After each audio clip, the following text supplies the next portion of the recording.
The alligator hop hop exercise. 1, 2, 3, 4. 1, 2, 3, 4. Alligator hop hop.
Wonderful exercise for warming up your hands, and the notes are very repetitive, so you don't really have to think about what are my notes.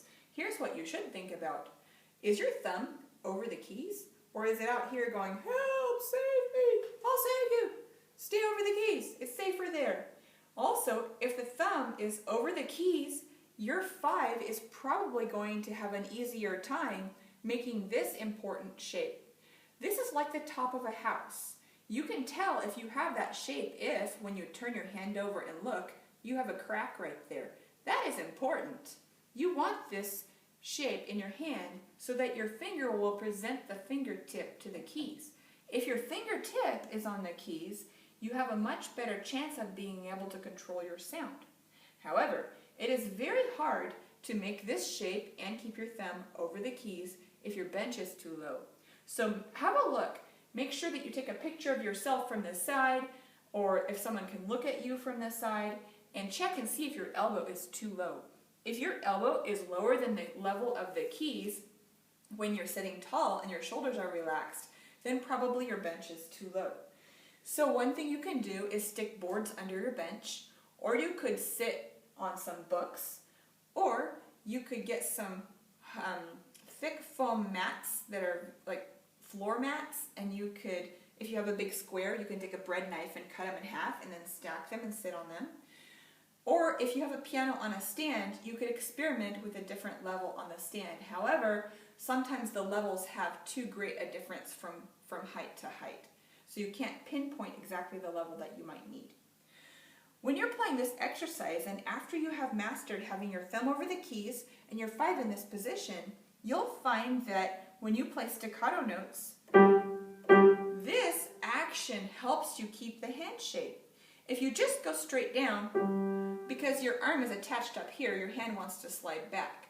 So you have to counteract that by going forward. And it's relaxing. It's like you're doing a circle that goes this way.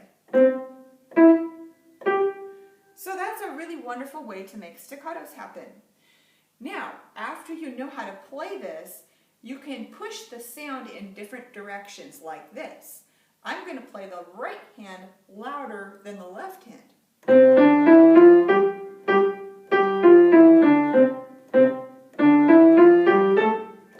And then after you master that, you can try the left hand louder than the right hand.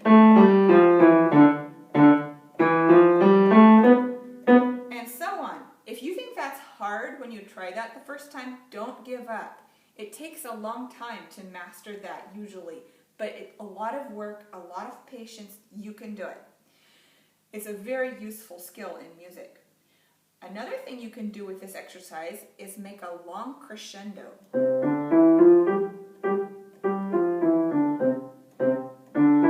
And a little louder, and so on, all the way to the top. Then when you're loud at the top, you can bring it down gradually to play very softly at the end again. Or you could start really loud and get soft at the top and then crescendo on the way back down again. Another thing you can do, this is very challenging, you can play the right hand first and delay the left hand by 2 beats, like this. And